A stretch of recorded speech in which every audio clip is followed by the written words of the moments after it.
Hey there, Internet.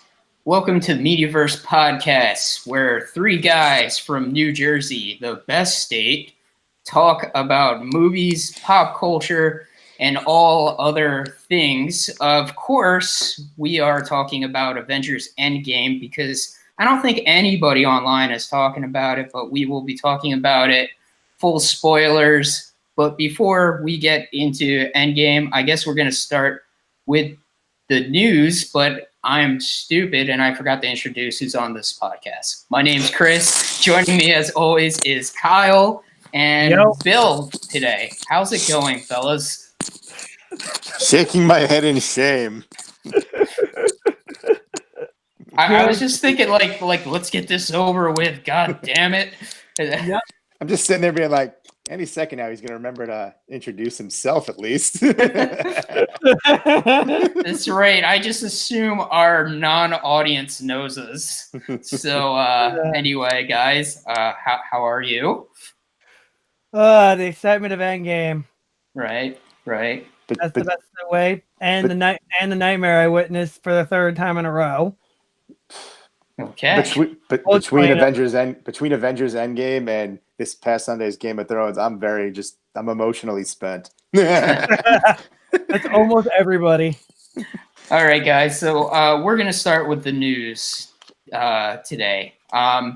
So there was a trailer that came out for the live-action Sonic the Hedgehog movie.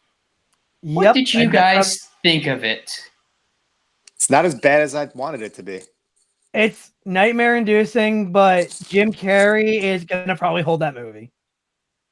Let me say, this trailer, I love it. Like, even though Sonic looks so weird, they play Gangster's Paradise. I'm like, why are they playing Gangster's Paradise? But I love this. It should be like a poppy rock song or something.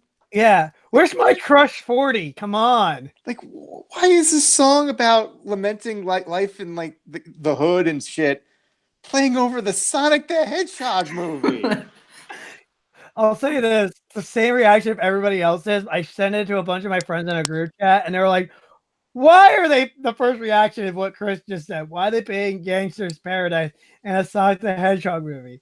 I don't know. The only reason I'm saying this movie is Jim Carrey.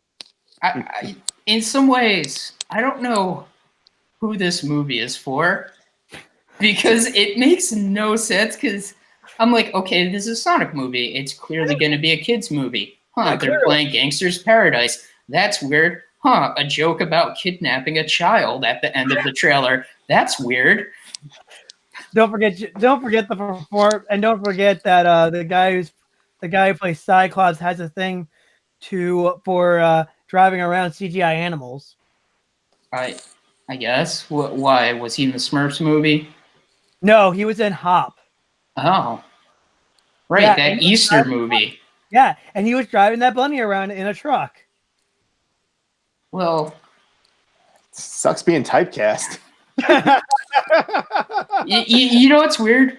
I don't know what they were thinking with this Sonic design, because there are some instances where I'm like, okay, he looks great when he's rolled up in a ball. Yeah, no, I agree. When he doesn't look like what he looks shows like. Up, and you're like, ah. What is that? Dude, the fact that they began with those shots from him behind where he looks so weird. I love that they begin with the weirdness and the Gangster Paradise at the same time, because this movie is just like, yeah, we're fucking proud of this. I like that they went with the tired gag of guy sees the talking magical character and screams, and I'm just like, that's what everyone who's watching this trailer is feeling right now. He's just like, ah! Meow? Why does he have human-like teeth? That's my another question there. I mean, I can't help but think, like, if Sonic actually looked like that and looked in the mirror, he'd probably look at himself and then run towards the nearest living thing and kill it because he's just so ugly. I'll tell you this.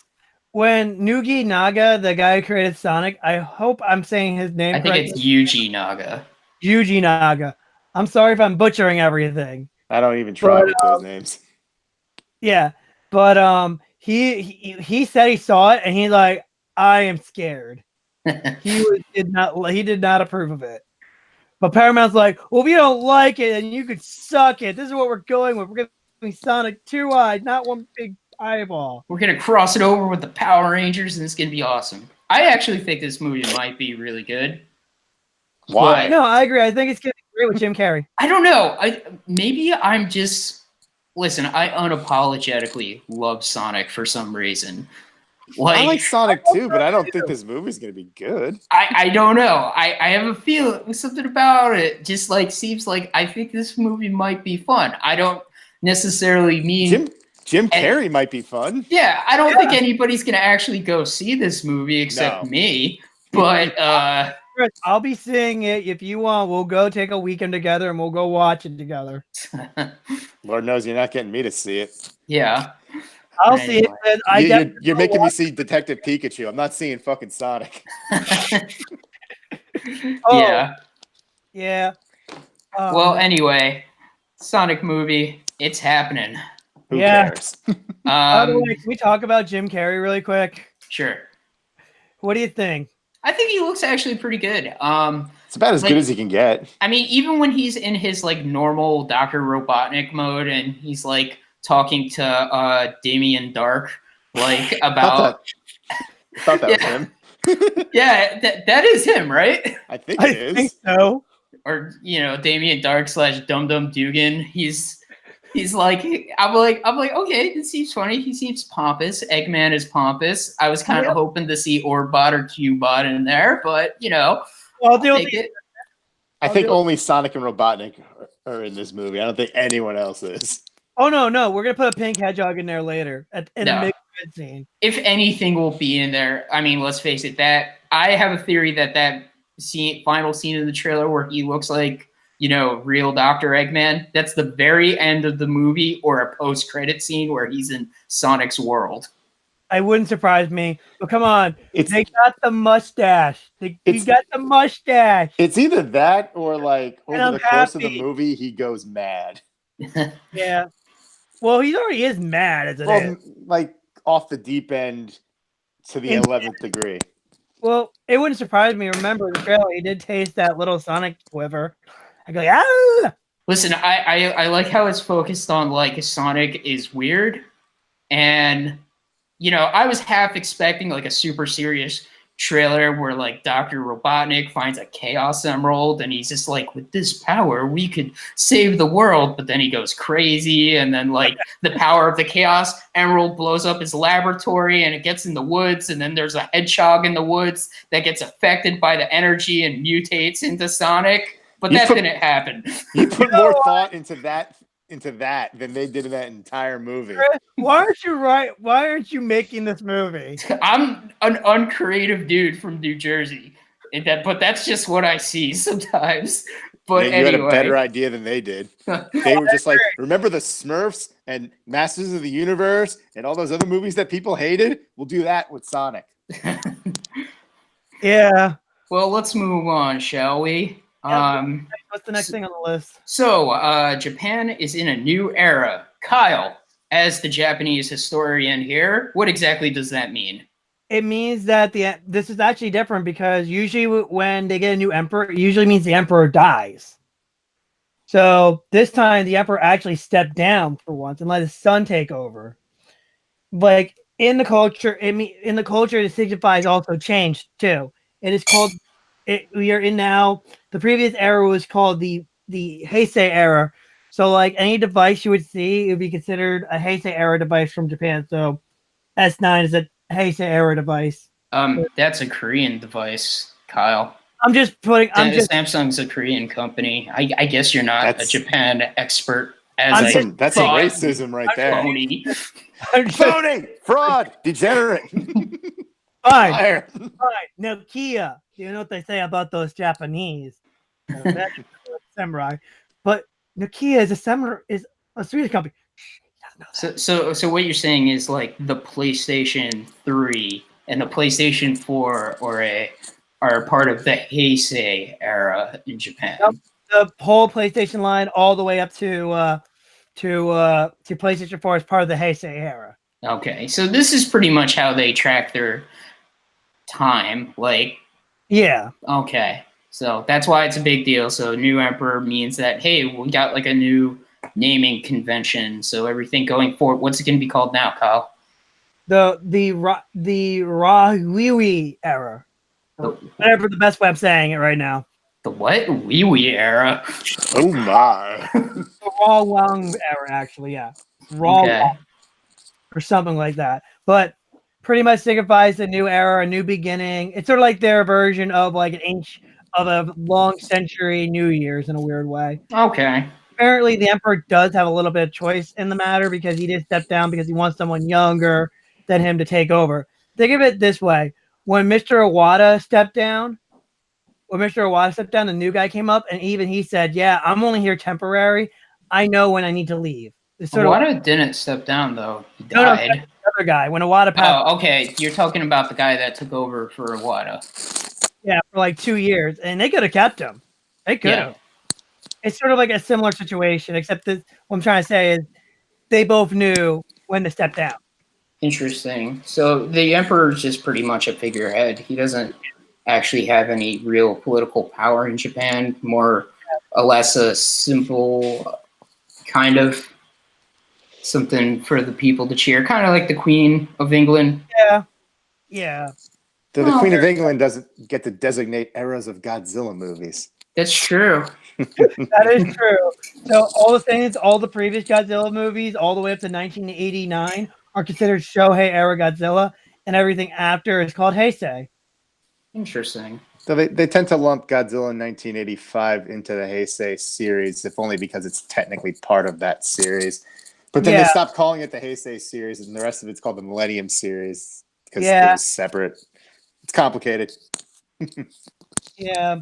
Like I said, that's how they track down like television, yada yada yada. It's also how they keep track of every era. Like one of the most famous eras in Japan that I could actually remember is the Edo era. And that's probably because of Samurai Champloo. Well, I thought Edo is just called a Edo period because that's kind of like a period of time. They don't really designate it for like what emperor was ruling Japan at that time.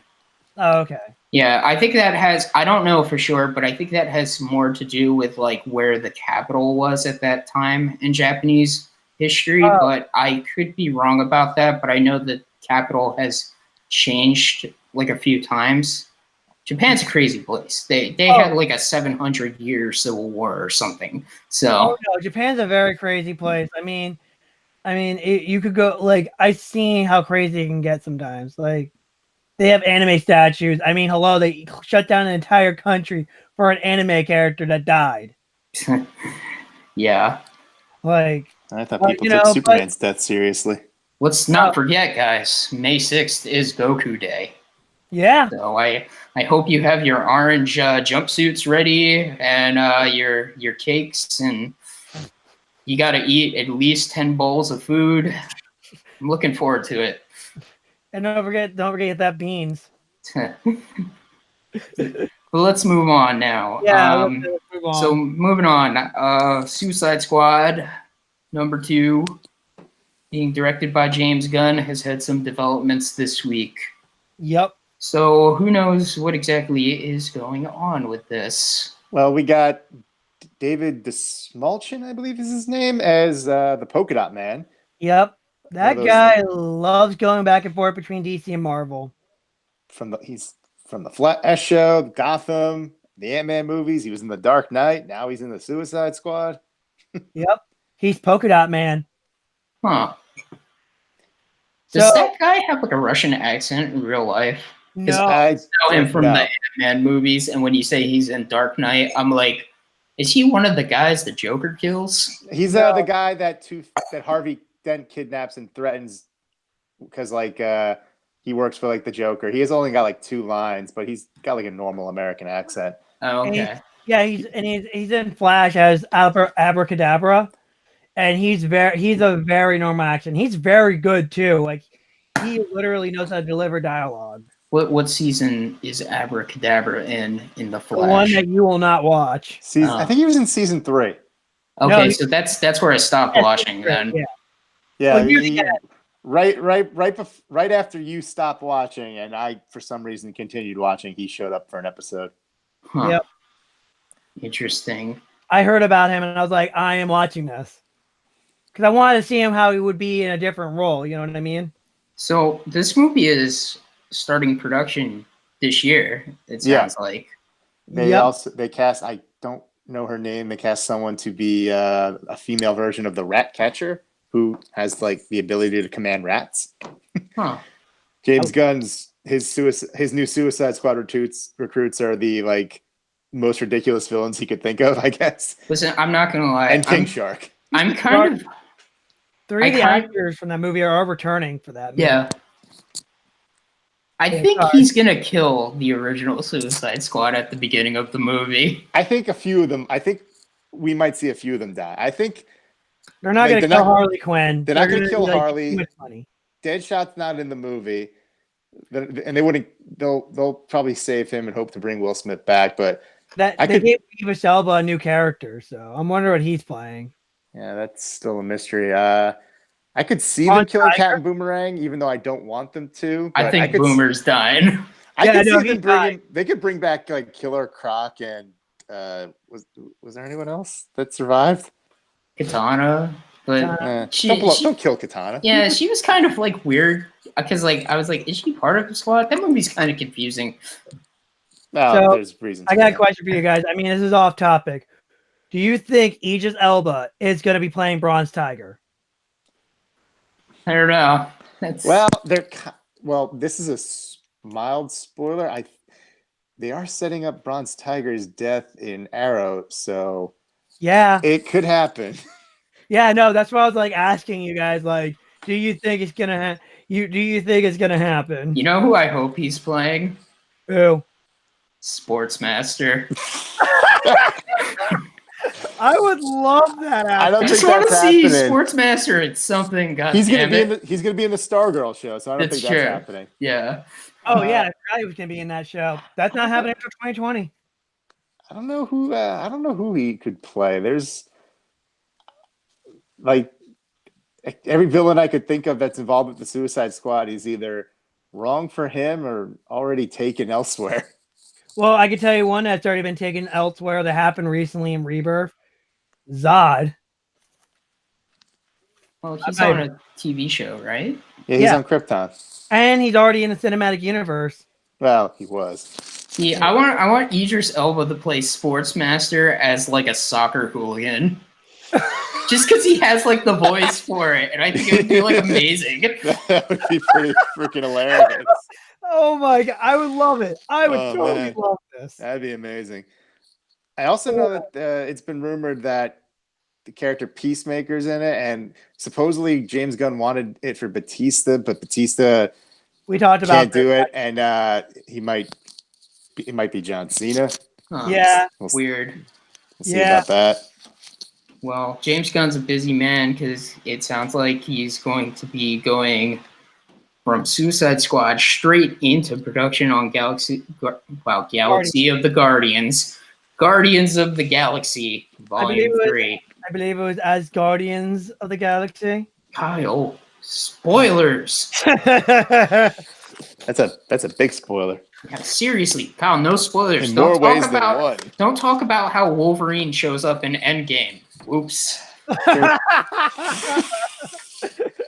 Oh man. I mean, Hugh Jackman may or may not be in the movie, but who knows? I mean, Hugh Jackman's not playing Wolverine. I thought it was kind of weird that he played Stan Lee in his cameo. And then Stan Lee played Wolverine. That was just weird. That's what happens when you mess with the natural order of things. Speaking of John Cena, Fast and Furious 9 is going to have John Cena in it. Because they need a guy that wrestles.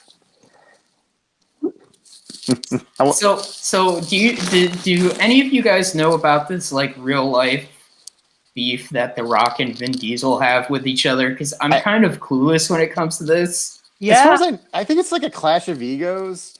Like it is. Vin Diesel wants to be the biggest star on the set, but as soon as The Rock shows up, it's like, motherfucker, you're the biggest star. I mean, The Rock's like, literally gigantic in Yeah. real life. Yeah, that too. That's the reason. I think this is also the reason why we got the Hobbs and Shaw spin-off movies.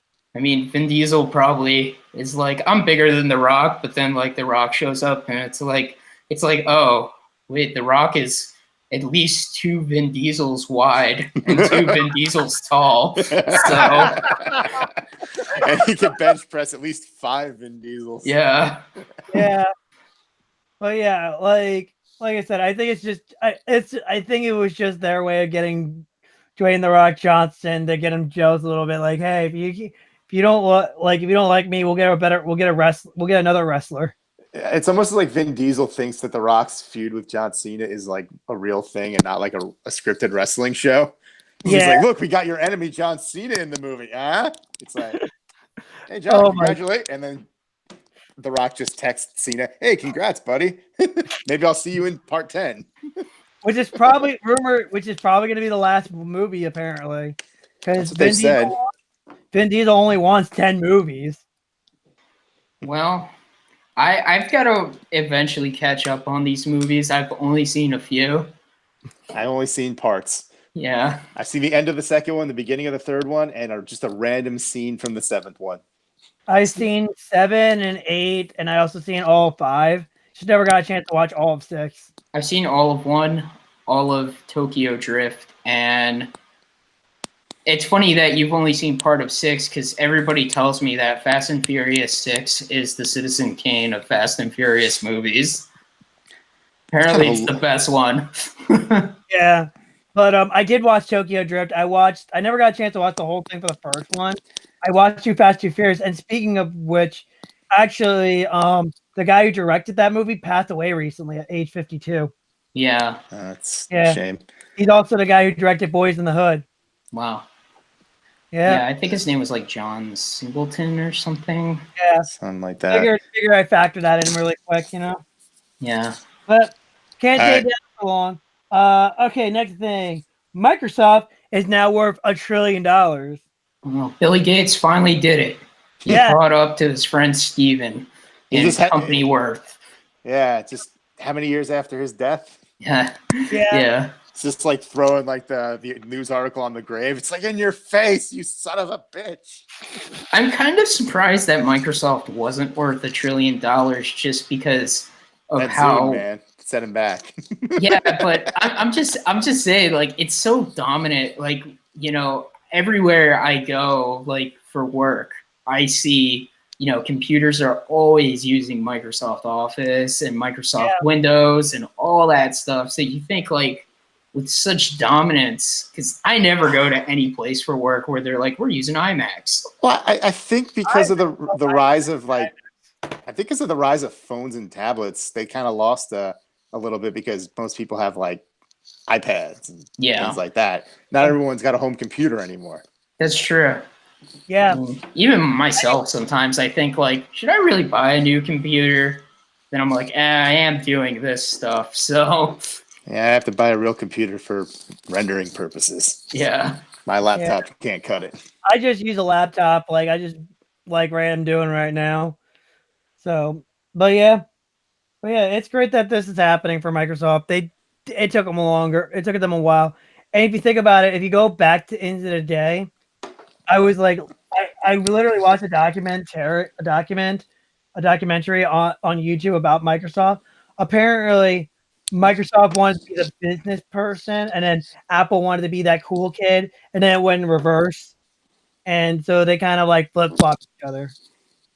Yeah, the history of the way the modern computer was designed, it's really interesting. I mean, fun fact, the graphical interface wasn't invented by Microsoft or Apple. It was invented by IBM. Which is so weird to find out. No, not IBM, Xerox. Oh. Yeah, Xerox made it. Yeah. Xerox. Yeah, they used it internally in their company, and then Steve Jobs had some sort of arrangement with Xerox that he could just like look at new technology, and one day he walked in and saw this graphical interface they were using in their company, and he's just like cooking around. He's just like, It's like, do you guys know what you have here? And they're like, we don't care. You can have it, I guess. He's like, okay. God. Yeah. It's crazy when you read about it. Yeah. Xerox, not IBM. Xerox was the one that pretty much like invented the way you click around on a modern computer. All right. One more thing. And now this is something I want to talk about. That we are going to, the Saints Row movie is actually happening and actually got a director, straight out of Compton, and the Fate of the Furious is the director of those two movies is going to be doing this movie, which I think it's probably going to be a good idea because that movie is totally gangster, and I hope they have the Penetrator as a weapon cameo in the movie. Is that the purple dildo butt bat? Yes. Yes. Yes. I really want to see that. And they also have, like, Chris, you would love this game because, like, in the third game, they actually have Hulkbuster arms, and if you punch somebody with it, they just explode. So they just instantly explode. Yeah, they get very ridiculous. I've only really seen like the fourth one a lot, where you have like straight up superpowers. Yeah, the third one is really insane. Like Burt Reynolds is the mayor of New York City, apparently. They're like, no, it's literally Burt Reynolds. Like he's like, oh my god, it's fucking Burt Reynolds. Yeah, I am fucking what? How are you the? Of course, I'm the fucking mayor of the city. I was like, wow. It is one of those games that's very kind of self-aware and everything. Especially the fourth one. The fourth one, yes. You're president of the United States in the fourth one. Yeah. What? Yeah. You are the president of the United States of America. In the third game, you are a bunch of gangsters that are celebrities that are doing a heist. Weird. Yeah, and then you get abducted by aliens. And then you go into the Matrix. I don't even. Yeah, it's kind of interesting that it lets you completely design your character too. That's cool. Yeah. Male or female. Oh, and you want to know where the expansion goes with the fourth game?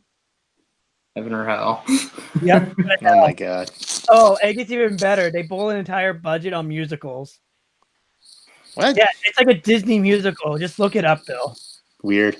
I'm like, and your character is forced to marry Satan's daughter. But you're playing as the side characters to save yourself. Becoming more and more clear that I have no idea what the Saint Rose series is about. I thought it was just like a Grand Theft Auto type game. Granted, the first one and possibly the second one are like Grand Theft Auto clones with like a little more zanier, but then I hear 3 and then 4 just completely goes off the rails where it's like, yeah, you could just like do anything. Like you want to run around like naked and then hit people with like a purple dildo bat, you can do that. Like, yeah, you can, if you want, you can summon an entire horde of zombies. Jeez. Yeah, from a bus. They have an entire bus full of zombies, and the guy comes out of nowhere, and you summon them as your squad, as part of your gangster squad. Like they literally let you have a gang with you. It's really cool. But like I said, I hope this movie's funny as the games. It's gonna be like gritty and serious. If it's gritty and serious, then guess what? Congratulations, you don't know what Saints Row is. It's a video game movie. It'll be nothing like the game and a really bad movie at the same time. Yeah. Yep. All right. Very true. Now we're gonna get to the main topic, but we gotta first start with the last bit of news. Avengers worldwide made $1.3 billion over the weekend, and we're all contribute to that. Yeah. Apparently, I guess like the best word to say is Avengers Endgame obliterated every single box office record ever. Yeah, almost. Just about. Everyone thought it was gonna make this much money, and then all of a sudden they're like, "Wait, what?" Movie was projected to make 278 by Disney. They were saying, yeah, like 279 it probably will make. It made $350 million. Yeah. I mean, like just stateside. Yes, just here. Mental. Yeah. My God. Yeah, no, it was a surprise to everybody. I mean, it would be really cool if like Disney could just give us like, 0.0001 50% of the profit, that would be awesome, you know? Be They did so good. cool.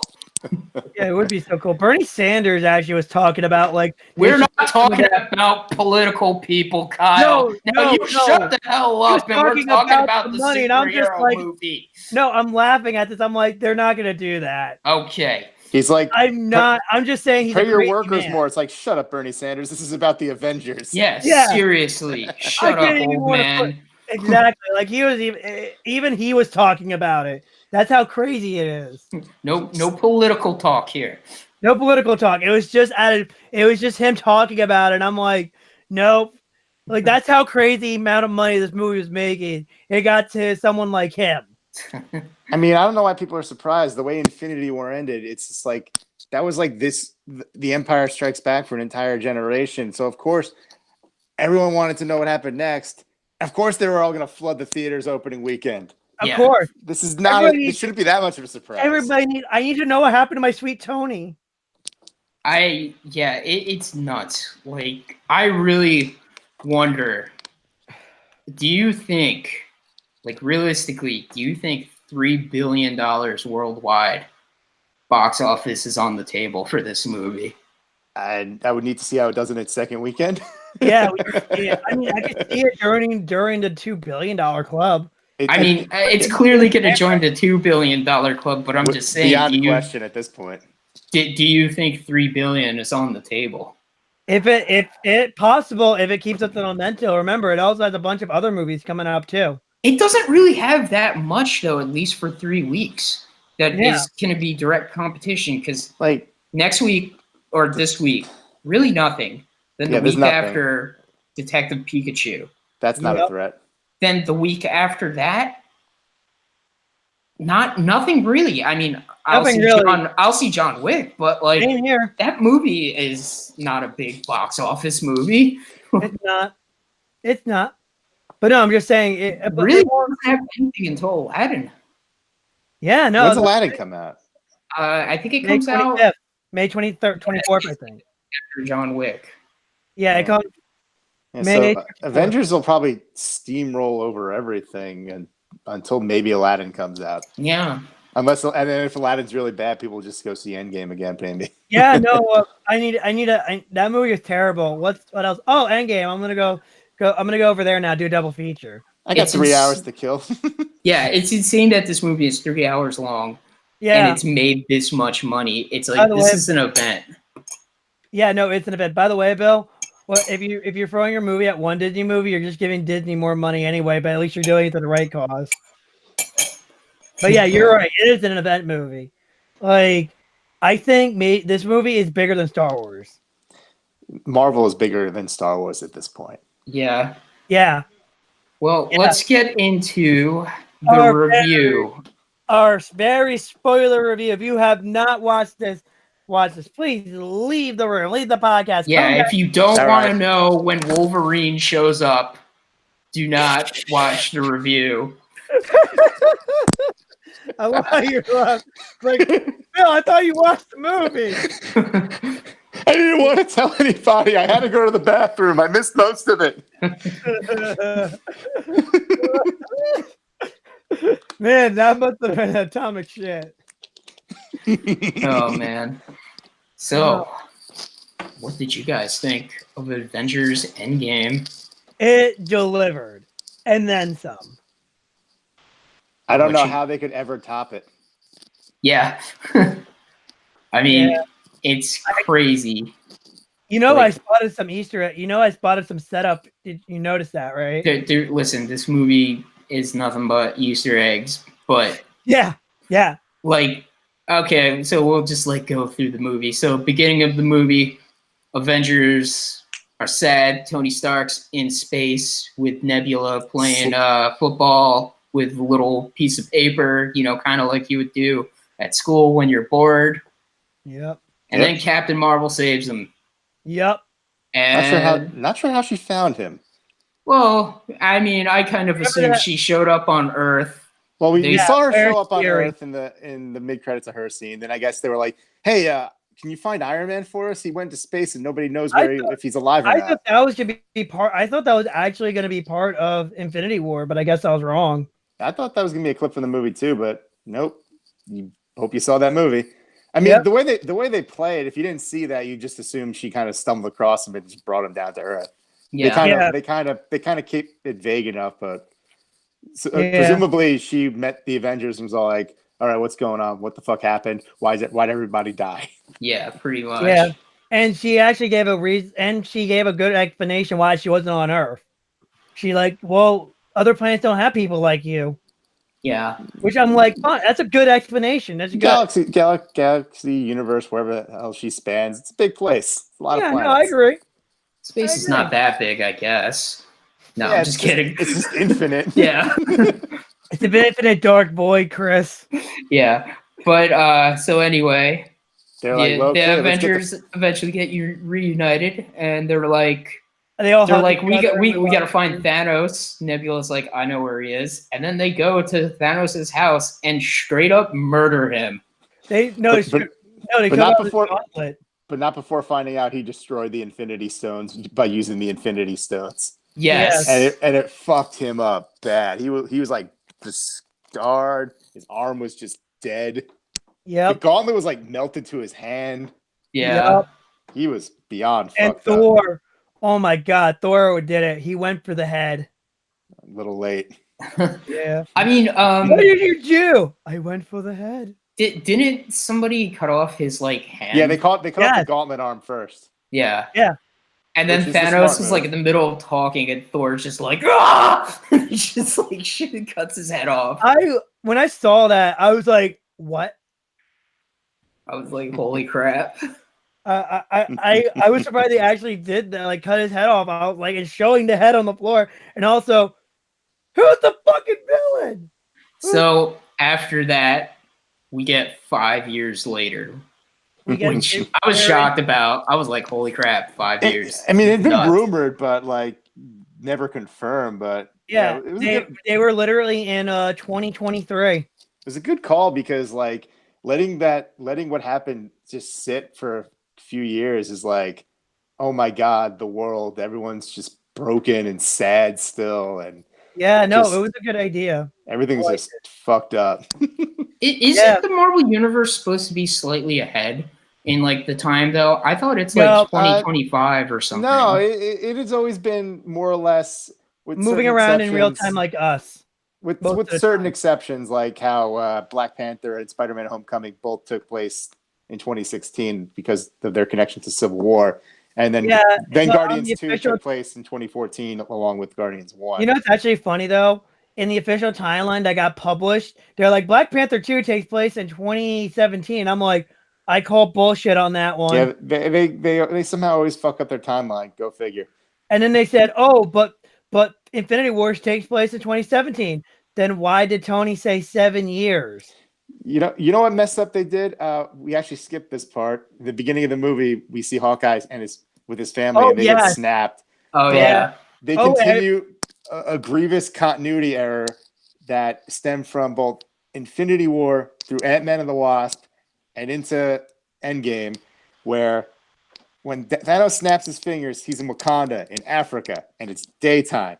And then we go to New York, and people are turning to dust, and it's daytime. And then in Ant-Man and the Wasp, they're in freaking San Francisco, and it's daytime. And they turn to dust. And then they're wherever the hell Hawkeye and his family are, somewhere in middle America, and it's daytime, and they turn to dust. No. Yeah, no. Well, it should be night in America. It should be night in America. The snap happened in freaking Africa. Yeah, you're right. You are definitely right about that. There's a huge continuity error. Yeah, that's a huge continuity error. That's like my only issue with those movies is that it's like the daytime thing.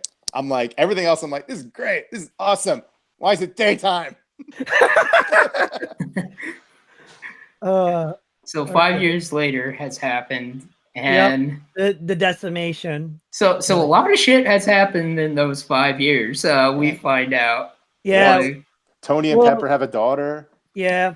Captain America joined a support group, and apparently one of the Russo brothers made a cameo in that one. Yeah, there was a guy that was like, I went on a date and we both just kind of cried because we're still fucked up from what happened. And he also, this is pretty big because actually he's playing a gay character. But apparently that wasn't enough for Marvel fans. Like, I want a gay hero. You have representation. It'll happen. It's It gonna will happen. happen. Wait, Doctor Strange is not gay? No, I'm just kidding. It's gonna happen. Doctor Strange is like, what's that version where you just kind of love yourself and nobody else? Oh, right. Well, this is what's gonna happen. It's gonna happen in Eternals. It's gonna be Hercules. I actually had to look it up, Chris. It's Hercules who's gay. Oh, okay. And Well, he lets anyway. me make it. Okay, cool. So I can't wait for that. It's gonna be hilarious. So anyway, 5 years later, Cap's in the support group, or he's hosting a support group. Yeah, he's doing what Falcon was doing back in the day. One of the other guys in that support group is actually the creator of Thanos in the comics. I heard that too. Yeah, which is kind of cool. Yeah, no, I saw that. I thought that was cool too. We got Black Widow kind of like sort of in command of she's kind of coordinating Avengers slash like Captain Marvel in space and stuff. And what's left and the two remaining Guardians. Can I say something really quick? The girl when they talked about the leader of Wakanda, I can't remember her name, but she talked about like earthquakes and the tremor. How in the ocean? How likely would it be if that was Namor doing it? I don't think it's Namor. I think it's literally just like something they said because of cosmic activity, and she's like, earthquakes happen all the time, and people are like thinking it's Namor. First of all, Namor sucks, and I don't get why people want him. Also, I think they don't have. I think he's still like his character's got like rights issues still, so we'll never see him at the time. No. Being. Don't forget, no, they got the rights back for Namor. They just can't use the word. That was set out of turn. As far as I know, those rights are still kind of murky. Well, I've been hearing they've like filmed a secret project over in Hawaii. Let's focus on it's called The Inhumans. Nobody saw it. Let's focus on the movie first, and then we'll talk about what we think will happen after the movie. Okay. So anyway, Black Widow's coordinating everything. Tony Stark, like you said, has a daughter. He's married to Pepper. I love the part where he says to the little girl, like go to bed, else I'll sell all your toys. I'm like, yeah, that's such a Tony Stark being a parent line. Yeah, pretty much. That sounds like you, Chris, if you were a dad. Oh man, that's definitely what you'd be like. Anyway, so I like that. There was a good bit where I'm just saying, if you were a dad, I can see you do that, man. All right. There was a good bit in the coordination scene where War Machine was like, "Hey, got some more dead criminals." Clint lost his damn mind. Right. Yeah, Hawkeye's wrecking shit. I'm no longer Hawkeye. I am Ronin. Thankfully, they didn't have a line like that. That would have been silly. That would have been so corny. I would have loved that line though. So anyway, we cut to a van in an impound lot. A very familiar van. The real hero comes to save the day. That's right, guys. Stuart Little shows up for like 2 seconds. I was going to say it's the rat that becomes Splinter. That's better. I love that one. It's Master Splinter.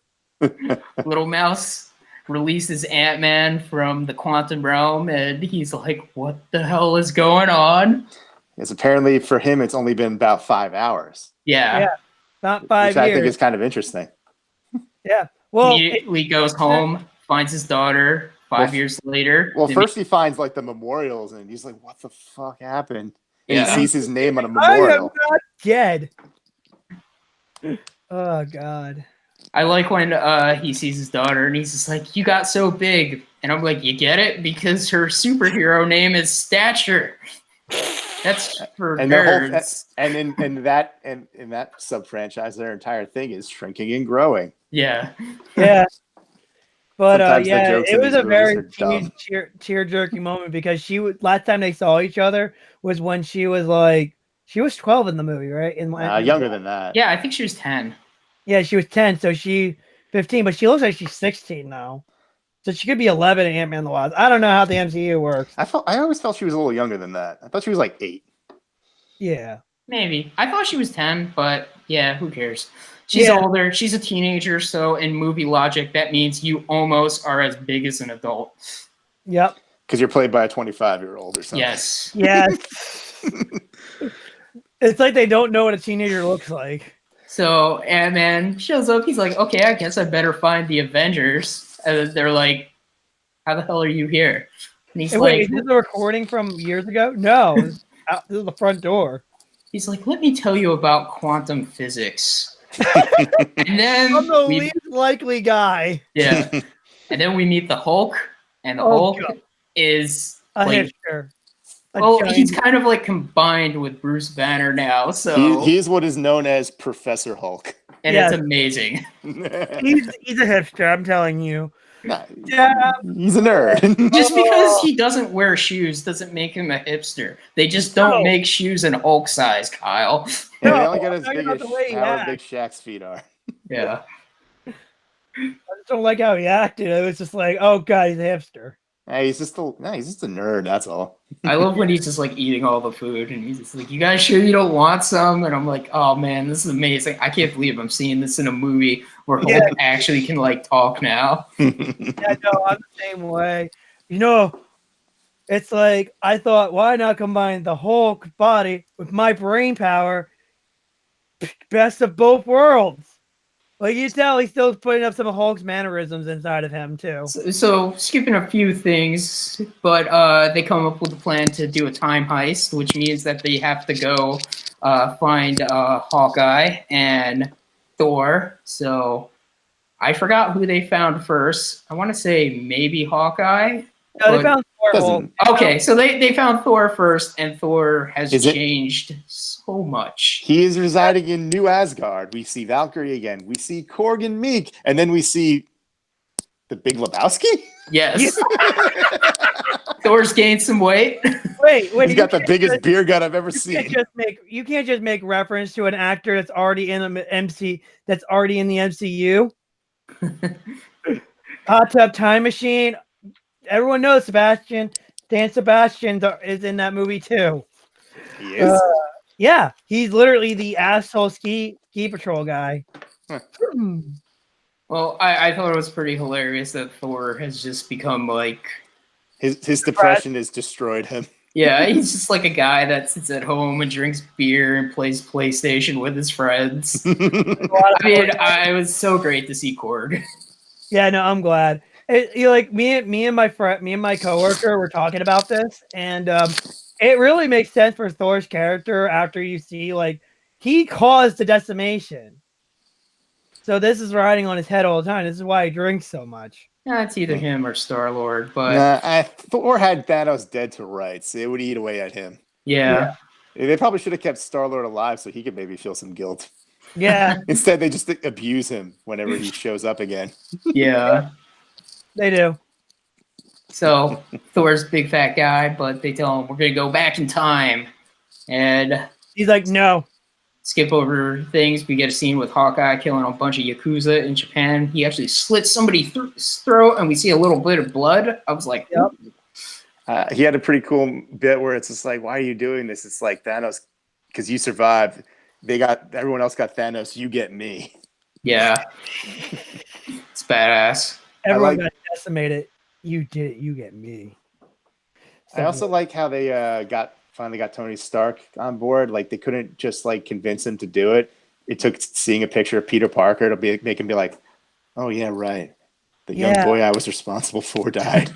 Yeah. Also he gets the idea because I didn't realize it. He got the idea by just washing dishes. That's kind of how Iron Man works. He's just like science. Yeah. I love the little girl. I love Morgan Stark. I do love her in that movie, even though she's not there that much. She definitely knows how to do her lines at the right moment, at the right time. I love you 3000. That was adorable. Yeah. So anyway, the crew gets back together, and they're going to go back in time to retrieve the Infinity Stones. Can we talk about the logic of time travel here? It was kind of confusing at first, but I understand where they went. Basically, the rules that they set down are you can go back in time. You can't change your past, but if you mess with stuff, you just create new timelines. Yeah. But when you return to where you're from, everything's still the same. So like when they it's go the back Dragon Ball Z time travel. The Dragon Ball Z time travel rules. I was like, at first I didn't get it. I was like, oh. Oh, they really went there. I wonder if the Russo brothers watched Dragon Ball. Yeah, you can interact with the past, however, it doesn't change your past. Yeah. It makes like a new timeline. Yeah. I like that we get 3 different teams in 3 different time periods. We get Thor and Rocket Raccoon in the time of Thor: The Dark World. Yeah. The least interesting of the Marvel. Which is funny because like I feel like they picked that time period just because it's just like we're gonna make sure you watch this movie. You're gonna have to watch this movie now. Yeah, you know what's funny though? I always talk about that movie and like they keep saying like everyone has to go against me. We talked about it last week, Bill, but I said this. If reality crashing, would you defile this as a Avenger level threat or a Thor level threat? I feel like the reality crashing is kind of above the Avengers pay grade. They're not that. They're just kind of a couple of dudes who can brawl. They don't have that kind of power. Yeah, maybe, like it really is only like someone like Thor or people on his level. but then you have a robot that's like, oh, Avenger level. Well, they can punch the robot. They can't punch reality. Yeah. Not without that gauntlet. But yeah, I would have noticed something weird like that. But anyway, let's get back to the review. I just had to ask that question. Then we get the Iron Man, Captain America, Ant-Man, and Hulk going back to 2012 to get the Time Stone, the Tesseract, and the Mind Stone. Yeah, I love that they actually were like thinking, how do we save ourselves time? Because they only have so many. Because they only have so many Pym particles left. Because Hank Pym's dead. Yeah. Yeah. And nobody knows his secret ingredients to Pym particles. Like no one can analyze the Pym particles they have to create more for some reason. There's a secret ingredient that only Hank Pym knows. You tell me that Tony Stark couldn't look at that and figure it out? Come on. I mean, he figured out time travel, but maybe seriously, he figured out time travel. Maybe that's only because he had like the Hank Pym notes, though. Yeah, probably. Yeah. But so what time era are we going to talk about? Are we going to start with the Guardians era, like the Guardian space errors, or are we going to go straight for the Avenger one first? Well, let's do the Thor: The Dark World one because I think that's the briefest. It's pretty simple and straightforward. Thor has a breakdown when he sees his mom. He also has a bit of a breakdown when he kind of catches a glimpse of Jane, and Rocket's like, "Oh fuck, I'll just go get it myself." Yeah. And then then Thor, they actually had to get Natalie Portman back for that scene. Well, the clip we see of her is just unused footage, but she did record new audio. Yeah. And also they just CGI Rocket in there hilariously. I just love when he like runs towards her to get the ether out of her with like the spike. It's like, it's funny. We'll mention that again. We'll have to mention that during the end. I like how Thor's mom's just like, "You're from the future." Yeah. And Thor just breaks down. It's like, "I am." But yeah, Rocket gets it. The guards are going after him, and he goes, "Wait a minute. Give it a minute." I'm learning. Yeah, he gets Mjolnir back, and then they go back to the next era, Avengers 2012. Yeah, some cool shit happened in this part. I love when Hulk like sees himself and he's like, "Oh man, this is so embarrassing," and then like he's just like, "All right, let me smash stuff." Roar. You see what I mean? You know, a lot of surprise cameos in that time period. Like, the Ancient One. Yeah, I guess you shouldn't be surprised when it's like, well, someone's got to be there. It would have been either Wong or the Ancient One. I just love that she's like fighting like Chitauri on top of like the Sanctum. Like she's not going out there to help, but again, it's like, hey, if they come within my like timeline, I'll blast them, I guess. Yeah, and she has a nice conversation with Hulk after. I love the one part where she's like, "I'm not going to give you the time stone," and she's like talking to Hulk, and then like he's like, I have no idea why Doc gave up the time stone to Thanos, and she's like, "Wait, he willingly gave it up?" And she's like, "He's the best one out of us," and she's like, "Oh, okay, here." It's like there's got to be a reason. Yeah, and she also explains like how it worked, you know, what they're doing with the time travel. Yeah, and like why she won't give it up, and then Bruce Banner's like, "But if we do this and place it back, before it even goes missing will be fine and time will splinter. But Right. little did they know. So the next part is Captain America, Ant-Man. And Tony Stark trying to get the scepter and the Tesseract, which I think was probably the funnest one. Yeah, it's kind of funny. We see like the direct like aftermath of like the Avengers battle where Yeah. like they're talking to Loki. And We're gonna go everything. get some lunch. Hey, take the stairs. Hey, we're it's at full occupation. Take the stairs. I hate the stairs. Yeah, we get freaking what's that guy's name? Alexander Pierce, Robert Redford. I was like, holy shit, he's in this movie. I was like, I thought he retired. Yeah, me too. I guess Marvel's like, here's enough money to get you back, right? Yeah. maybe he was just like, yeah, I'll do this.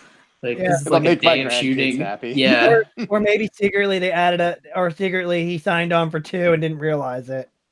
and then we get what's his name? Crossbones. We got Crossbones, Sitwell, and pretty much all the stunt guys from Captain America's elevator fight from Winter Soldier. I love where it's like, oh man, are they doing this? They're gonna do the elevator fight again, and then Captain America's like, hell, Hydra.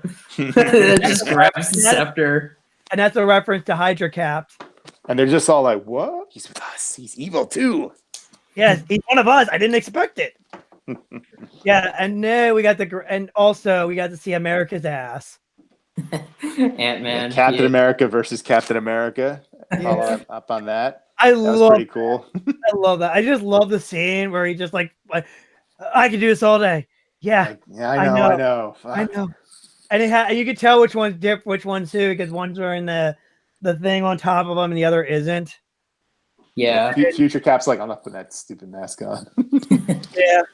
It looks goofy with this costume.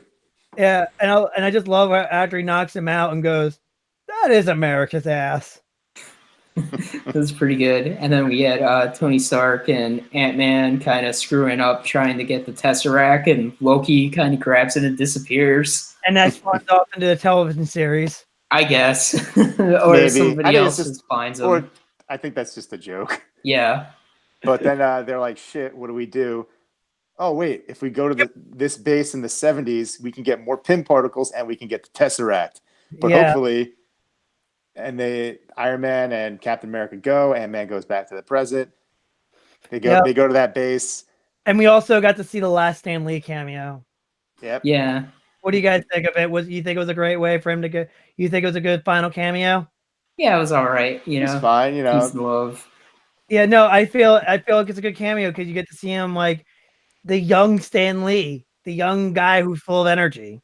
Yeah, 1970s too is like right around the time he was like kind of creating all these characters. So it is kind of fitting where it's like the last time we see him was when like chronologically was when he was in the middle of creating all this stuff. Yeah. So that's kind of cool. That's pretty dope. Right around 1969, 69, I think, right there. Yeah. Right. So I can't remember. I'm just thinking of this off the top of my head. Nah, he was still doing stuff in the 70s too. And it was exactly 1970. So but he was doing more stuff in the 70s though. But like I said, it is very fitting. It's right in the sweet spot. Yeah. At the base, Steve Rogers, he has I knew it was coming. Of course, he turns a corner, enters an office, looks through a glass window, sees Peggy, and it's just like, oh. I love you. Be still my heart. Yeah, he's like, I'm gonna get that dance one day. Damn it. Yeah, and this is also the same guy that kisses her niece. Yeah. Let's make like everyone in the MCU and just pretend that never happened. Yeah. Also, and then Iron Man had a counter of the third kind. I'm kidding. He meets his dad. Yeah. He has a heart-to-heart with his old man about fatherhood. Yeah, it's pretty cool. That part was actually really good. That got his dad. We also got an appearance, the first time ever a character from one of the TV shows made it into the movies with Human Jarvis. Yeah. Played by the same actor from Agent Carter. By the way, here's a good question. Did anybody love Howard Potts? I thought that was pretty funny where he's just like, my name's Howard Potts. Well, that's going to be an easy name to remember. Yeah. Doesn't even suspect like, hey, you left. He gets the Tesseract, and it's like, oh, don't forget your briefcase that you're stealing shit from. Here you go, very suspicious man who's acting very shady and shifty-eyed. You get to see Yeah. a young Hank Pym with the original Ant-Man helmet too. That's It's pretty kind of cool. cool. I love Not- that. I love Not that the little best, cameo. not the best de-aging that they've done for him, but Look at that fine hair. enough for 2 seconds. Yeah. I definitely like seeing that old helmet. That was pretty cool. Yeah, no, I was like, no way. That's amazing. So next time period is the Guardians of the Galaxy time period. So 2014, where War Machine and Nebula go after the Power Stone, where Peter Quill's about to go get it. They knock his ass out mid. Come get your love. yeah. Yeah. I love how they have that moment where like they're just looking at him and we don't hear the music and he's just kind of like singing to himself. Yeah. And War Machine's like, This guy's okay, an so idiot. he's an idiot. Yeah. And since Nebula doesn't like him, she's like, yep. Yeah. So Meanwhile, doing that.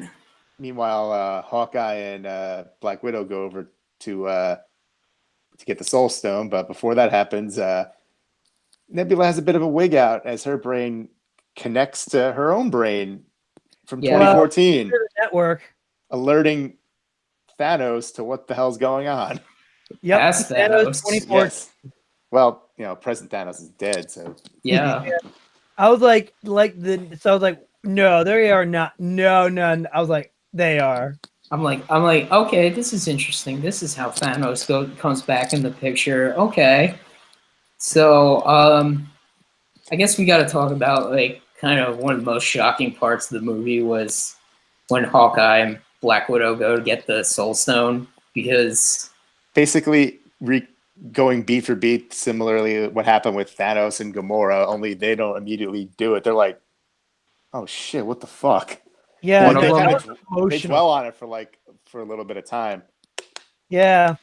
it was so weird because like in my mind I was like, okay, so Hawkeye's finally gonna die, but then like They kept like tackling each other. yeah, and I'm like, there's no way that like Black Widow wouldn't win this, and then she does, and she dies, and I'm like, holy shit! Like I did, out of all the Avengers, I did not think they would kill her off. You'd think the one that had a movie in development would be safe, but nope, she's dead. Yeah. In the words of Definitively dead. In the words of the pitch meeting, they did a pitch meeting for Infinity Wars at the very end. They pretty much said, "We are not going to make a movie with one of the dead Avengers. Yes, we are not going to do that." And then it goes Black Widow movie being shot next month. I was like, that's funny. Yeah, but that scene worked pretty well. I mean, God, though, it like sucked. It was like, oh man, like Fucking she's Hawkeye dead. escaped again. Yeah, it's like Also, Hawkeye Black will Widow's just dead. never die. Because they know people kind of want it, so they're keeping it. Like, no, you can't have that. We'll For give some you reason, everything else you want. We don't know He why has- you want this character to die, but we're not going to let He you. has a family. That's why. Pretty much. That's why Black Widow wouldn't let him die. And Black It's like, you Widow have a never really family. had and plus Black Widow never really actually had a family except for the Avengers, and she would do anything for them. Yeah. Yeah.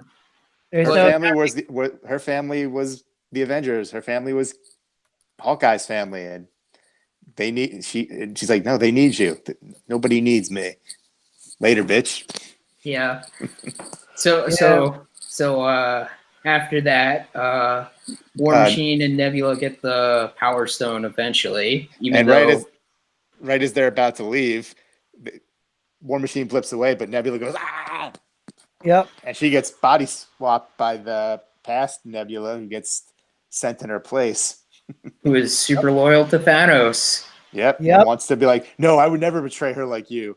Meanwhile, Gamora, who was all like, I'm gonna betray all these people, is like, oh shit. Yeah. I mean, it's interesting because they have all the Infinity Stones. Tony They're Stark like, built a gauntlet. yeah, after An iron gauntlet.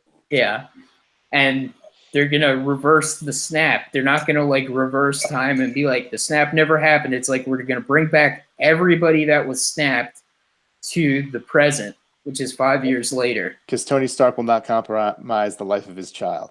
He's Yeah. like, no, my daughter. Well, We'll there's bring everybody probably a back. bunch of Bring it other here. people that have had children too in this Oh, yeah. time too. Oh yeah, and then Yeah. their ex-wife who was snapped just suddenly rematerializes in the room. Is like, what the fuck? Yeah, you think that's going to be addressed? Well, we'll talk about that later. You're making for an amazing I would Marvel one love. shot, though. I would love what everyday life is like in the MCU in a post snap world. Like I would love that. They'll have to dance around it, but it's got some interesting implications. But they go back and forth on who should use the gauntlet. Hulk's like, no, it's gamma radiation, me. Yeah. He goes. Obviously, They secure the building. He snaps his fingers. While they're not looking, evil Nebula does some typing, sending a signal through time and space or whatever to open a portal for Thanos. They open up the shutters. They're like, oh, everything. There's more birds. I think did we do it? Hawkeye's phone starts ringing. It's his wife. He goes to answer, and then the building explodes. And Hawkeye is still alive. Yeah. So anyway, How did he survive that? That's the biggest question. But anyway, didn't Hulk kind of shield him? I mean, I don't think he was in direct line of fire. So yeah. But anyway, that leads into the final battle. 2014 Thanos shows up. Yep. He just kind of sits there for a minute. Yeah. He sits there with his propeller that he fights with. And then Iron Man, Captain America, and Thor show up. Thor freaking dual wields Stormbringer and Mjolnir. And which is pretty cool. And also he braids his beard. He armors up. Yeah. Still has his beard good, I think. It's kind of funny that like he never like got like a thing where like it's like, oh yeah, like when he transforms into like Thor form, he doesn't like lose all his weight. It's like, nah, he's still kind of chunky. Like the power's within him. All that lightning really does is summon armor. Yeah. Yeah. So he just needs to do some crunches. Yeah. Yeah, but he looks good in that armor though, so I ain't gonna deny that. Yeah. And fight breaks out. Oh man.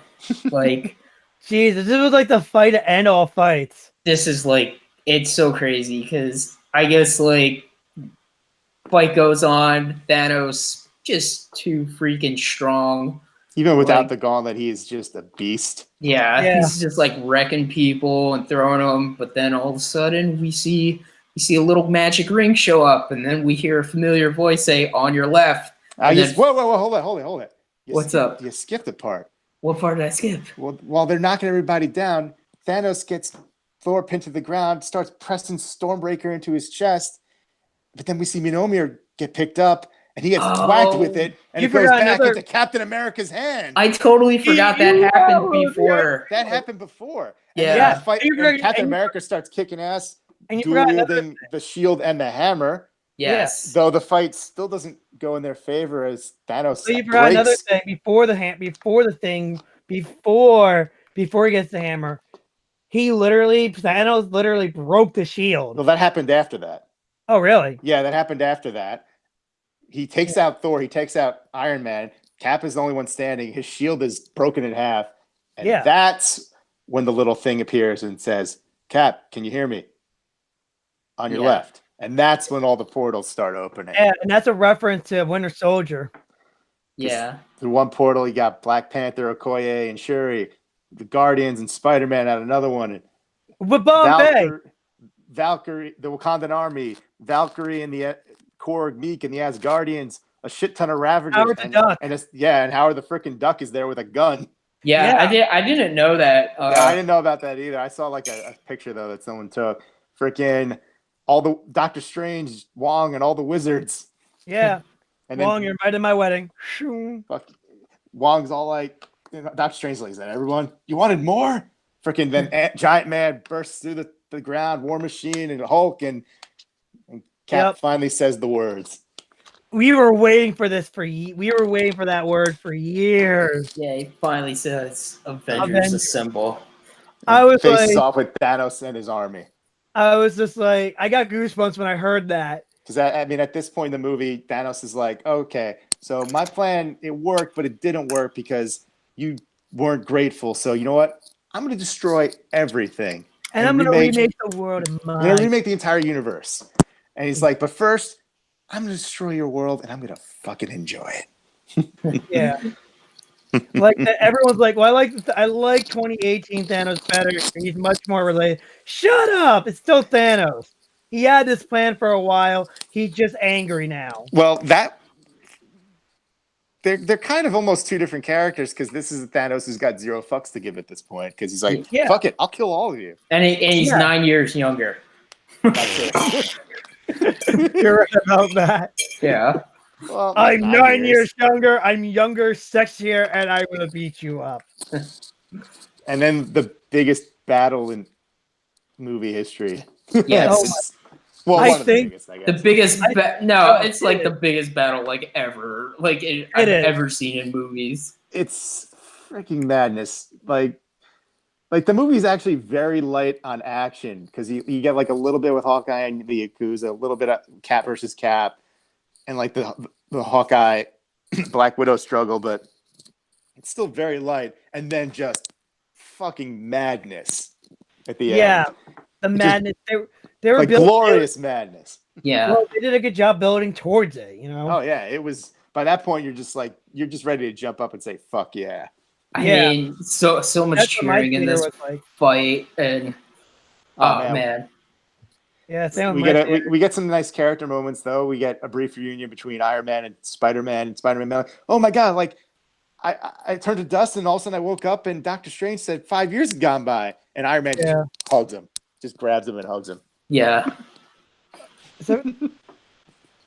I love when Iron Man's like, is this the one? And then look, Doctor Strange is like, I can't tell you. Because otherwise it might not happen. Yeah. There was a nice, they start playing keep away with the gauntlet. Like it gets like, there was a nice little callback where Black Panther calls Hawkeye by name. Yeah, that was pretty cool. Calling back to their little interaction from Civil War. It's yeah. Like, I'm Clint. I don't care.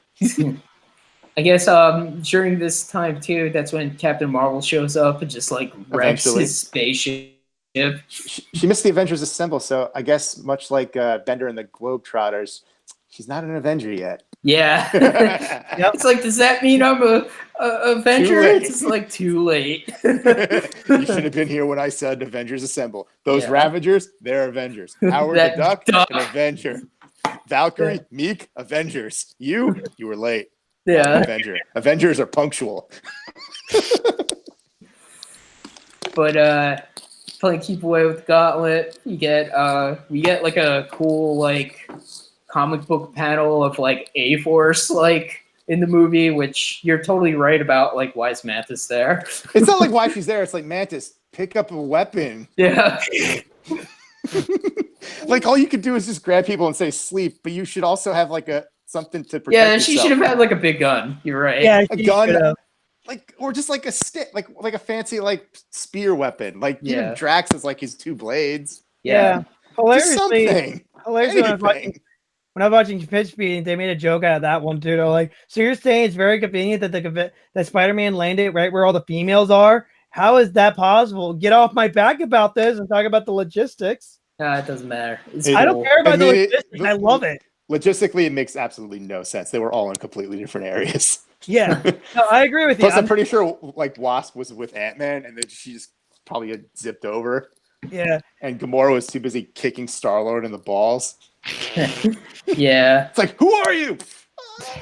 My love. I'm Gamora from like 9 years ago.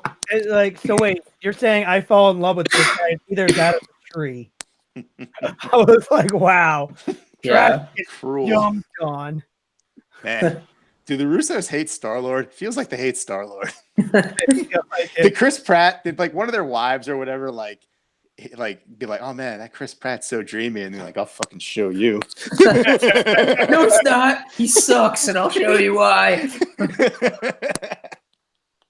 Oh man, but yeah, that final battle is insane, and it just keeps like escalating because it's just like Thanos like gets the gauntlet, and you're like, oh shit, he has the gauntlet, and then Captain Marvel starts wailing on him, and at first you're like, "Oh shit, is she gonna take him out?" And then he just like grabs one of the Infinity Stones. I think it's the Power Stone. It just like punches her like across. Because like she's like holding like the gauntlet open, kind of like how Captain America did, and he wails on her. But unlike Cap, who went down, she's like, "Nope, it's gonna take more than that." And he's like, "Okay," and then just like sends her flying. Yeah. And at some point during all that, like Tony Stark glances at Doctor Strange, who holds up one finger. And Tony Stark lunges at Thanos. They grapple for a sec. Thanos knocks him away, puts the gauntlet on. It's just like, you don't understand. I'm inevitable. And he snaps his fingers, and nothing happens. And he looks. There's no stones. Yep. And the camera cuts. Iron Man's got all the stones, and he's just like, well, I'm Iron Man. And he snaps. Which is a reference to the very first movie, too, hilariously. And then Thanos and all his forces turn to dust. Yeah. And Iron Man dies. Yeah. Which is pretty satisfying that they actually straight up like murder everybody. Like, Thanos's death moment was great. It's a callback to the end of Infinity War. He just sits down, he just takes it. Yeah. Because nothing I can do. I would have loved Thanos saying his last words were, "Well played." I like how it played out. I do love it. Just sits there and just like depressed and just accepts it. Yeah. Like he's got nothing to say, nothing to do, just can't believe this. Pretty definitive death for Tony Stark too. Yeah. Yeah. Using that gauntlet probably blew up his heart. Yeah. Bet he wishes he still had that arc reactor in there. I mean, and his like brain and on the one side of his body was like all like black veins and stuff. I don't even think he said anything. He was just like, yeah, like Peter Parker was in tears. Yeah. Rhodey tried to maintain composure. Oh yeah, Rhodey gets a new armor. Rhodey gets a new armor in this movie too. Yeah, it looked like gigantic. Yeah, it was like an Iron Patriot Mark II. Pepper had the rescue armor. Oh yeah, that's. I remember cool. Like when Tony Stark dies, it's like Peter Parker's like there. He's like Mr. Stark, and it's like Peter, get the fuck out of his way. His wife is there. Like yeah, like they need to have that little moment, and like they kind of stepped aside, and then she has her moment with him too. So, and she says it's like it's okay, we're all safe. You can rest now. Yeah. Yeah. And then he dies and probably vacates his bowels right there. Oh no, Bill. What? The same thing happened in Logan. They cut that scene. But it is a very poignant and it's very sad. It also represents like the end of an era too. Yeah, pretty much. Because he started he was the one that built Marvel Studios. It's all built on the back of the original Iron Man. Yeah. So we get the ending, which, of course, is funeral, Tony Stark. Some more cameos there, like the kid from Iron Man 3. I had no idea. I was like, who the hell is that kid? Yeah, some random teenager there. Yeah, everyone was like, who's that fucking kid? And I'm like, that's the kid from Iron Man 3. That annoying little brat. I was like, yeah.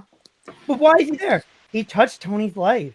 Like, Tony touched his life and everything. Tony gave him money I don't understand why like Hank Pym's there. It's like he hated Tony Stark. Save the world, man. I guess. Yeah. General Ross. Save the universe. Hello, sure. Captain Marvel was there, but she didn't know him that well. She was just paying her respects. Yeah, that's why she was for like 5 years, if you think about it. That's true. She spent most of that time in space, and Tony Stark spent most of that time living in a cabin. Yeah. I'm sure they met, but there's a reason why she's just standing in the back. I think it was deliberately kind of positioned where like the people who are closest to him were in the front, and further back, then you have Nick Fury just being like, "I'm Nick Fury, motherfucker." I was standing back, just probably muttering to himself, "It's like I was there to talk to him about the Avenger Initiative." Yeah, or he probably said, I liked how I don't know. I guess maybe he was cremated or whatever, but they set the little flower thing with the proof of Tony Stark has a heart. They cremated him reactor from the first one. Reactor. I thought that was a nice callback. Yeah, they put his ashes in the arc reactor. And And then after the funeral, we see what becomes of everyone else. Like Hawkeye goes home to his family. Thor goes off into he leaves Valkyrie as the leader of the Asgardians. That she's now the queen of a fishing village. I mean, good for her. And then he goes to space with the Guardians. With The Asgardians of the galaxy. Oh no, I'm the leader. No, I'm the leader. It's like, I got knives in the back. Let's do this. Fight for leadership right now. Thor's just like, no, you are the leader. Like, yeah, of course you are. Of course you are. I love that. I love that how that this movie also sets up Guardians of the Galaxy 3. Just Yeah. ever so slightly, because you got time displaced Gamora apparently just kind of fucked off, and like Star-Lord's all like, gotta find her, and then you got Thor just being there. Yeah. Really, the big one, of course, is with Cap. Yeah, that one. So he goes back in time to return the Infinity Stones and Mjolnir. And Thor's so hammer. that means he has to stab Natalie Portman and have to reface the Red Skull again. Yeah, that's true. I would love to see that interaction. Yeah, just like he goes, he just like goes to the cliff with the Soul Stone, throw it back, just like looks, be like, the fuck. Red Skull appeared. Just like, damn it. You. I would like to think there was a fight there. I want to see those deleted scenes, and he'll go, "No, I can no longer fight. I can only protect what I can." Nah, he would try to fight Cap, but like his hand would go through him, and Cap would be like, "Whoa, you're like a ghost." I don't know. Yeah, like, and plus he has to return Mjolnir as well. Yeah. Then, though he misses his return time, and then Bucky points Falcon to an old man on a bench, and that's when we find out that Captain decided to stay behind. Yeah. Have a life. And he's got a wedding ring. Yeah. Yeah. And then the final shot of the movie, we pan into an old house, old timey music's playing, and Captain America and Peggy Carter finally having that dance.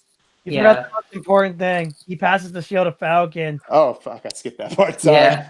I was going straight for the emotional core. You know what's funny though? What's funny though? People like the Russo brothers had to explain it to them how Cap gets to be an old man.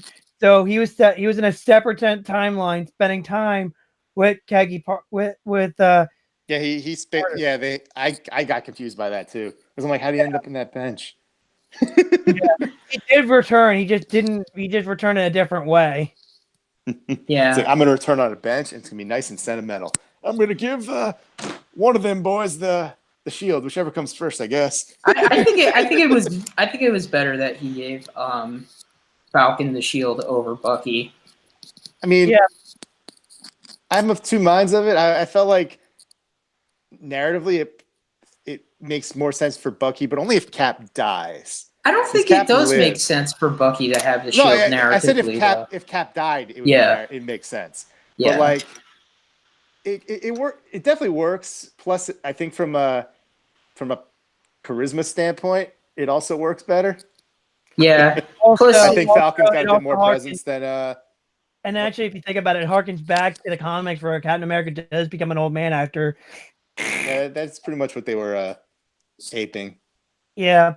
But it also gives us a brand new version of Captain America too, where he has the shield, he has a red, white, and blue, and it's Captain America that can fly. Yeah, otherwise we would just be a Captain America with a robot arm. Yeah. Yeah, plus for me, it makes sense, at least in the movies, for Falcon to be the next Captain America, because it's like Bucky's technically like a wanted assassin who is from like 1945.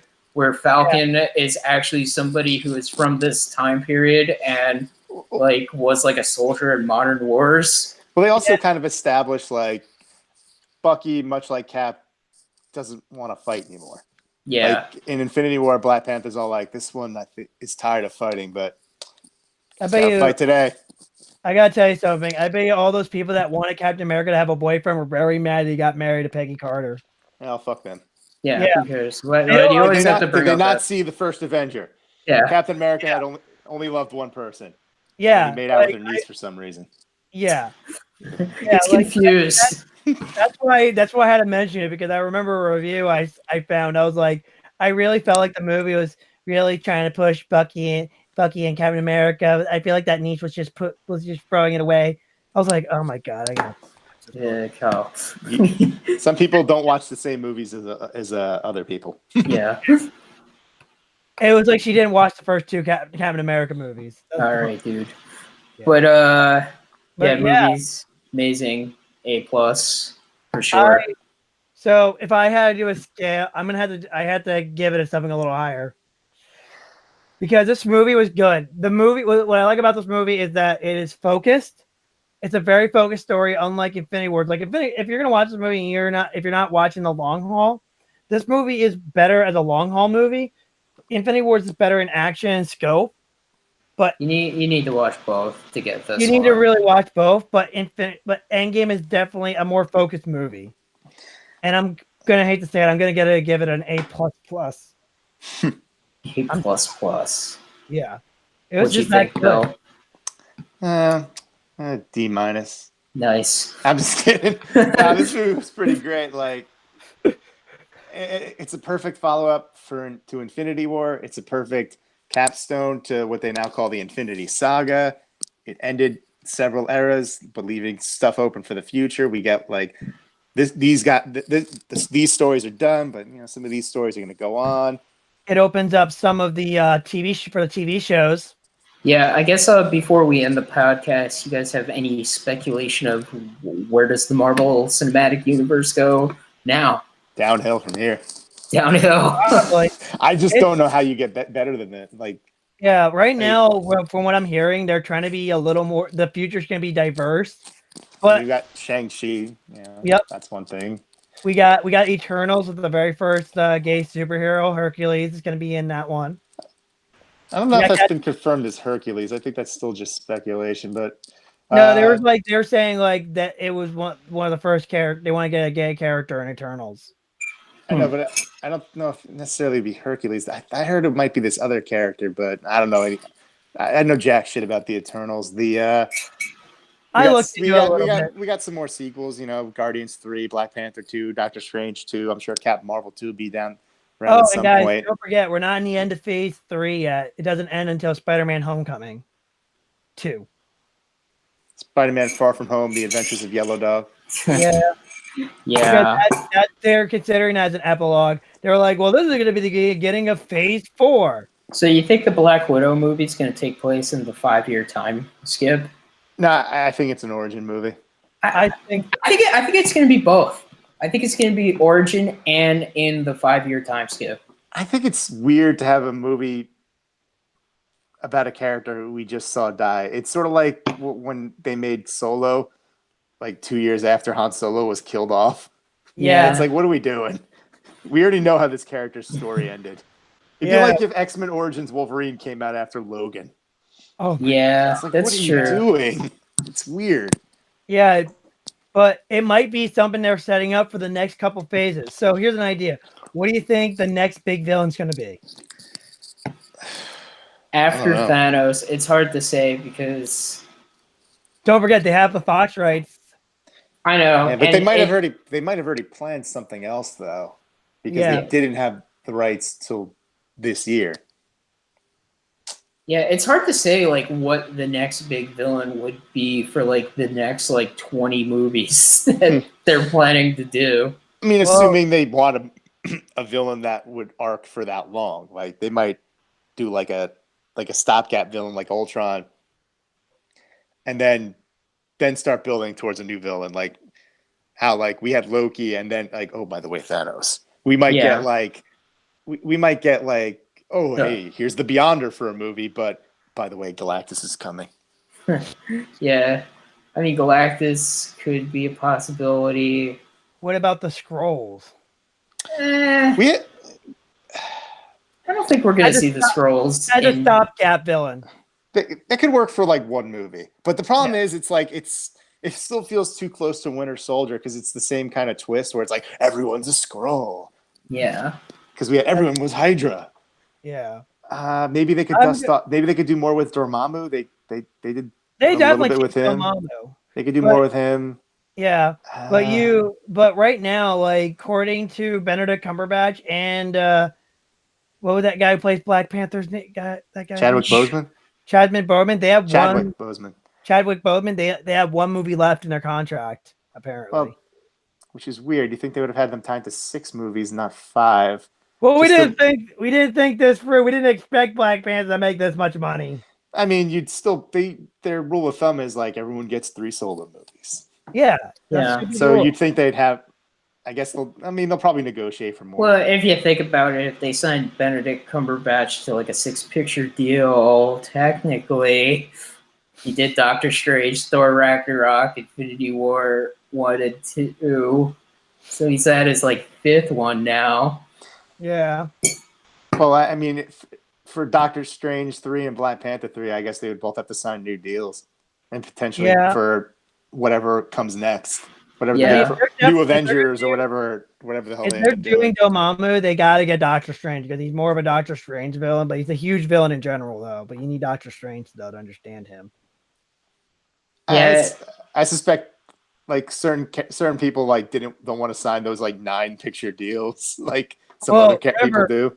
Remember how many times Marvel tried to get I can't remember that guy who plays Joker right now. From the Joaquin Phoenix. Joaquin Phoenix. They tried to get him 3 times. They were like, "We always wanted Benedict." No, you didn't. If you really wanted to get him, you would have done it the first time. Like they didn't do it once. They did it 3 times. I remember when that happened. Like some people like they see 9-movie deal, they're like, sweet. Like Anthony Mackie and Sebastian Stan, they're like, fuck yeah, I got jobs for like lined up for at least 10 years. But like maybe like a Benedict Cumberbatch would be like, that's a lot. Well, Benedict Cumberbatch is the British equivalent of Samuel L. Jackson. He's a workaholic. So yeah. I don't know. It's hard to say what their next big bag could be. I mean, without like the obvious ones being like it's going to be Galactus or like Doctor Doom or Apocalypse. Yeah. Like and then it's like who else do they have like non-X-Men related? It's like I guess Annihilus is an Avengers villain. I was thinking about saying Annihilus, and believe it or not, I think Annihilus was a Fox villain. Fox Rights villain.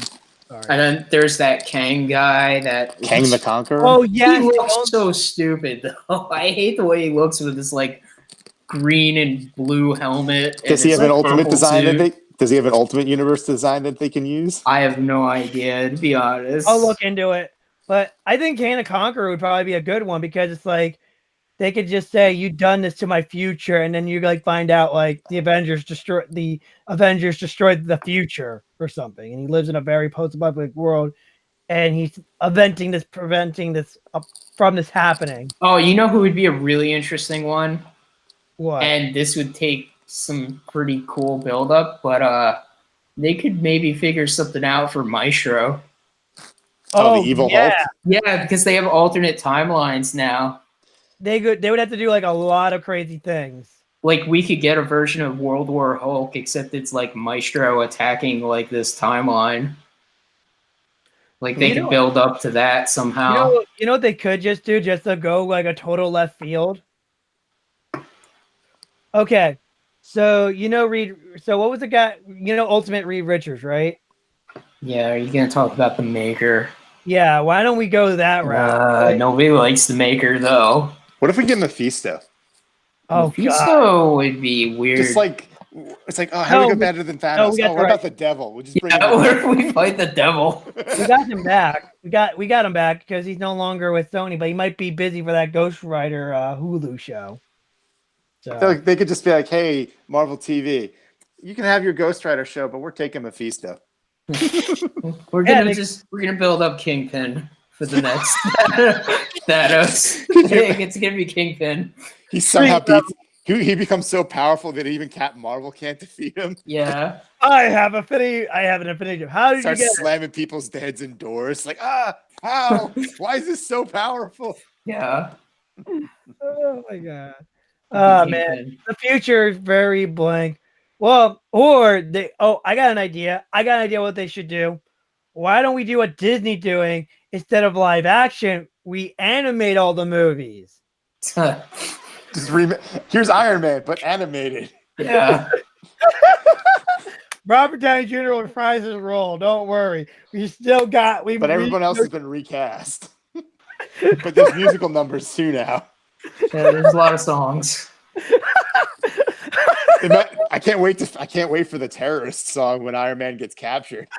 What about the Hydra song? Where they're just like, yeah. It'll just be prepared from the Lion King. And Well, they're not going to use it. And Captain America sings, "I'll make an Avenger out of you." Oh no, that should be a song. That should be a song say for Iron Man when he meets Spider-Man for the first time. No, it's gonna be Captain America. He's just like, let's get down to business to defeat Thanos.